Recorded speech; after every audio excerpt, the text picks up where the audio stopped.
Hello everyone, প্রতিবারের মতো এবার আমি বলতে পারছি না, আমার গলা দিয়ে আসছে না। সবাই কেমন আছেন?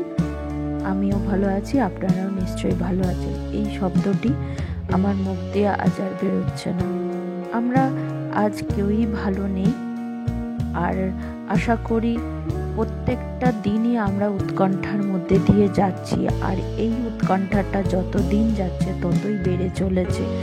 সেটা নারী পুরুষ নির্বিশেষে সবার মনের মধ্যেই কিন্তু একই উৎকণ্ঠা জেগেই চলেছে।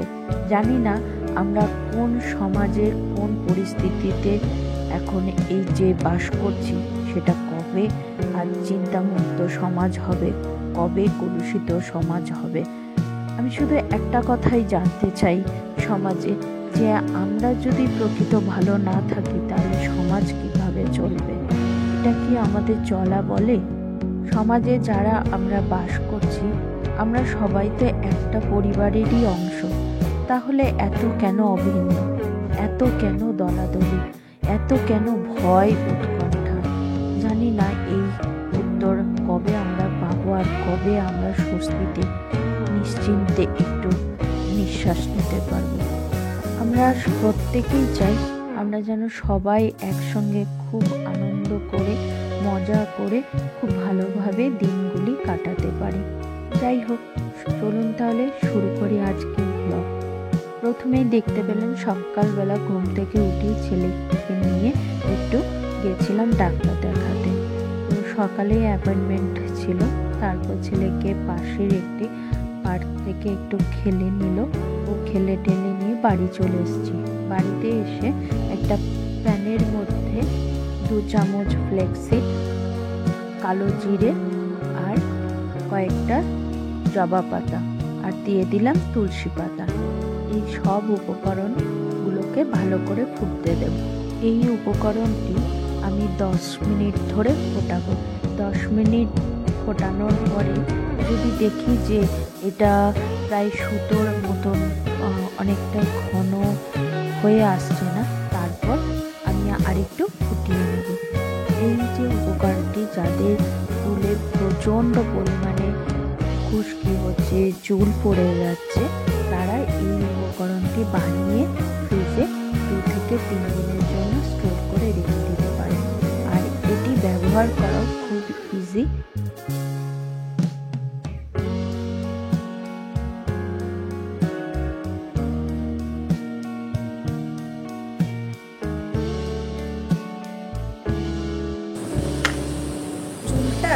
এত খুশকি হয়েছে, যার জন্য এত পরিমাণে চুল কল্পনা করেছে, মনে হচ্ছে যে সত্যি এবার মনে হচ্ছে টাকলা হয়ে যাব। এবার সামনে তো পুজো চলেই এলো, আর মানে পুজোর আর কটা দিন বাকি আছে। তো চুল আর স্কিন যদি এখন থেকেই রিপেয়ার না করি, তাহলে আর কবে গিয়ে করব, আর কবে ইমপ্রুভ হবে? আর বিশেষ করে এই বর্ষার সময়ে যদি চুল আর স্কিন কেয়ার না নেওয়া হয়, তাহলে আমি যেটা দেখেছি, পরে গিয়ে পুজোর মুখে মুখে করেও সেরকম কিচ্ছু হয় না। তো সেই জন্য এখন থেকে একটু একটু করে যত্ন শুরু করে দিয়েছি, যাতে করে একটা বেটার রেজাল্ট পাওয়া যায়। দেখা যাক পুজোতে কতটা। আর সত্যি কথা বলতে, চুলগুলো উঠলে কি মন খারাপ হয় বলুন? এত মন খারাপ হয়, মনে হয় যে যেন সত্যি মানে একদম পুরো টাকলু হয়ে পুরো পট চুল পরে বসে থাকি। এত বিচ্ছিরি লাগে। আর বিশেষ করে যাদের কালার আছে চুলে, তাদের তো প্রচণ্ড পরিমাণে হেয়ার ফল হয় এই সময়টা। বিশেষ করে এই বর্ষার সময় প্রচণ্ড পরিমাণে হেয়ার ফল, প্লাস আপনার খুশকি। এই যে ফ্লেক্স সিডসের যে প্যাকটি আজকে বানালাম, এটাতে আপনার চুল রিগ্রোথ করবে, চুলে ময়েশ্চার আনবে। সব থেকে বড় যেটা মানে ভালো কাজ হয়, সেটা হচ্ছে ফ্লেক্সিডের জন্য ভালো পরিমাণে যেটা কাজ হয়, সেটা হচ্ছে খুশকিটা কিওর হয়ে যায়।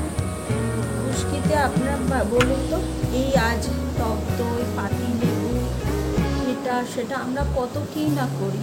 তো একবার হলেও এটা একটু ইউজ করে দেখুন না কীরকম কাজ হয়। আর এই জবা ফুল আমরা জানি যে চুলের পক্ষে খুবই ভালো। তো জবা ফুল পাতা ফুল দুটোই ভালো।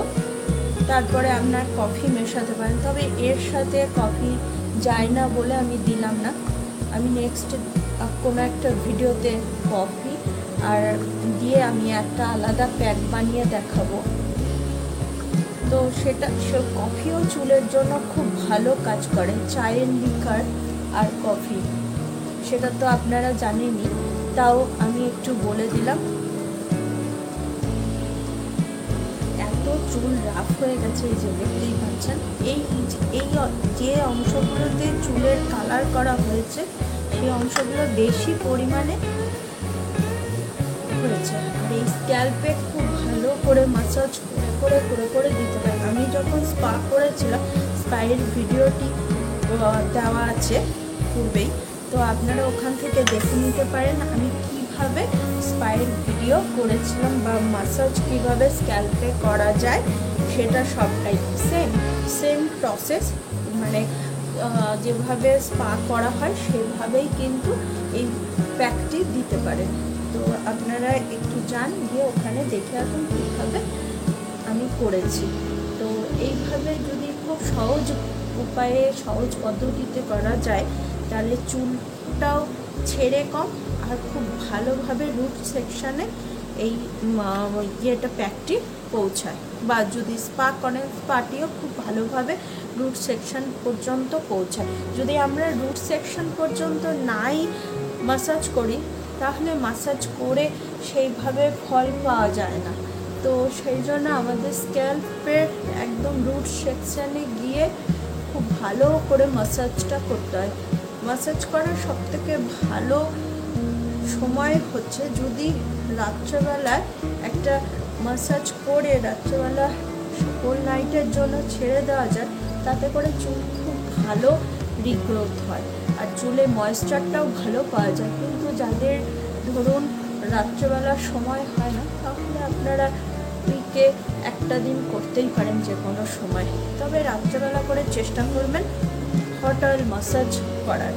আমি নেক্সট কোনো একটা ভিডিওতে হট অয়েল ম্যাসাজ কীভাবে করে তো সেটা দেখাবো। আজকে এই পর্যন্ত। আমি স্নান করে এসে দেখাবো যে আমার চুলের টেক্সচারটা কীরকম হয়েছে। স্নান করে ফ্রেশ হয়ে দেখুন চুলটা ভালো করে একবার আঁচড়ে নিয়েছি, দেখতেই পাচ্ছেন কি ভালো এসছে না, মানে এত ভালো হয়েছে সত্যি, মানে ভাবাই যায় না। দুপুরে লাঞ্চ করে নিয়েছি, হাতে কিছুটা সময় ছিল, তারপরে একটু রেস্ট করতে করতে কয়েকটা জুয়েলারি বানাচ্ছিলাম। তো সেগুলো কমপ্লিট হয়নি, বাড়ি গিয়ে আবার বানাবো। দিয়ে দেখলাম যে সময় হয়ে এসছে, আমি এখন চলে এসেছি ছেলেকে নিয়ে সুইমিংয়ে। আপনারা তো আগে সুইমিংটা দেখেছেন, তবে এই সুইমিংটা নতুন। আগের সুইমিংয়ের থেকে এই সুইমিংটা অনেক বেশি ডিপ আর এত সুন্দর চারিদিকটা, মানে কি সুন্দর করেছে। আর এই যে পাশে যে নীল দেখতে পাচ্ছেন বিল্ডিংটা, এটা স্টেডিয়াম। এই স্টেডিয়ামটা তাই যখন ইস্ট বেঙ্গল আর মোহনবাগানের খেলা চলে আমরা প্রায়ই দেখতে আসি, আর বেশ ভালো লাগে। আর এই যে পাশের যে বিল্ডিংটা দেখলেন, ওই পাশের বিল্ডিংটা হচ্ছে রবীন্দ্র সদন। আর এই যে এটা সুইমিং পুলের সামনে দিয়ে এখন যাচ্ছি, যেহেতু সামনেই আমার ছেলের সুইমিং কম্পিটিশান আছে, তার জন্য এখানে শেখাবে। এখানে আলাদা ট্রেনার আছে, ওই সেই পাশেই আবার এখানে ডিপটা অনেকটাই বেশি। আমার ছেলে ভীষণ ভয় পাচ্ছে, এত বড় বিল আছে যে না ভয় না যায়। তোমার সামনে যেটা আছে সেটা তুমি দেখো, না ডিপটা দেখো একটু। তো যাই হোক, তারপর ও অনেকটাই সাহস সঙ্গে নিয়ে যায়। ওই যে দূরে দেখা যাচ্ছে মাঝখানে একটা কাটা মতো দেওয়া আছে, কেটে যদি না দেওয়া যায়, মানে বিশাল বড় বিলটা। ও ততক্ষণ সুইমিং করুক, আমি একটু চারিপাশটা ঘুরে নিই, যেহেতু আমি আগে কোনো দিনই এইখানে আসিনি, তো নতুন জায়গা বেশ আমারও ভালো লাগছে দেখতে। আমি ঘুরে নিই আর ভিডিওটা এখানেই শেষ করছি। আপনাদের যদি ভিডিওটা ভালো লাগে তাহলে একটা লাইক দেবেন।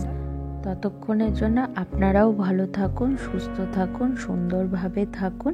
দেখা হচ্ছে নতুন আরেকটি ভিডিওতে, নতুনভাবে নতুন নিয়ে।